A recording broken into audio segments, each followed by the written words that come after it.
You know, airfares have gone sky high in recent months, and airlines have been shrinking the size of their seats for years.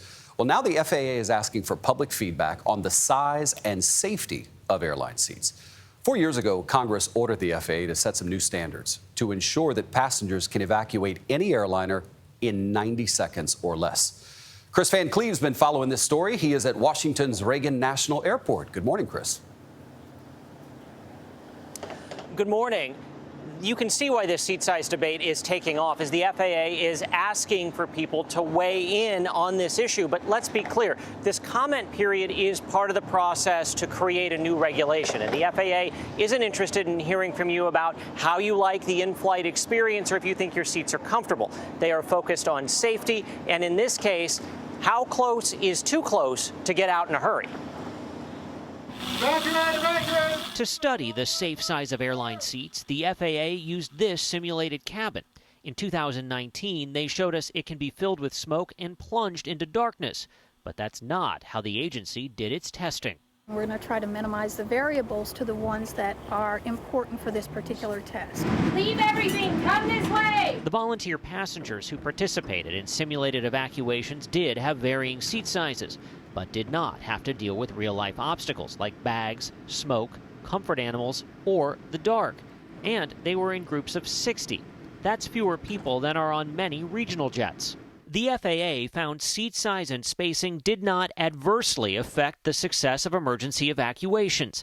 But because all participants were able-bodied adults under 60, then FAA Administrator Steve Dixon acknowledged the results are useful but not necessarily definitive. This was not representative of the flying public. Congressman Steve Cohen authored the legislation requiring the seat size study. The American public is becoming more and more obese, and the seats are getting smaller and smaller. Do you worry that you wouldn't be able to get out quickly if you needed to?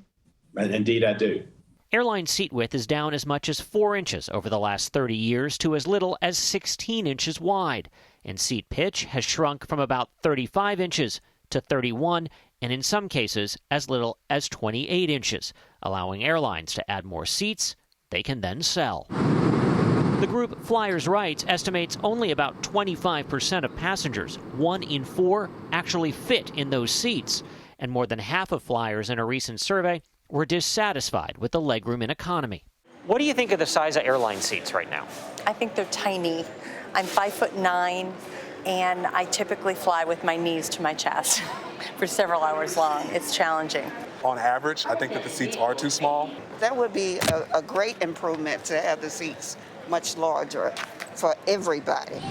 The FAA says it's focused on identifying the minimum seat spacing necessary to safely evacuate an airliner in 90 seconds. Its review of 10 years of incidents found the overall level of evacuation safety was very high. Human behavior, of course, is a critical factor if a plane must be evacuated in 90 seconds or less.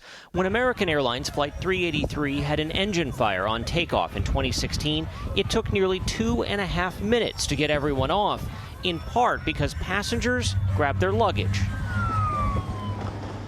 And everyone did get off that flight okay. In the U.S., ultra-low-cost carriers have seats that are about 28 inches apart. The FAA found seats that are closer together than that could present a real challenge to getting out of the plane in a hurry. This comment period is open for 90 days. You can weigh in at regulations.gov, but remember, they are looking at safety, not comfort. Nate? Kris, I hear you. Wow. Can we look at both? I just like that they're asking for input. Yeah. Right. I've gotten more nicks and bruises from trying to get in and out of those seats. Like scrapes, bruises. Yeah, it's not comfortable. Well, at least they're trying to do something about it. This is good. Yeah.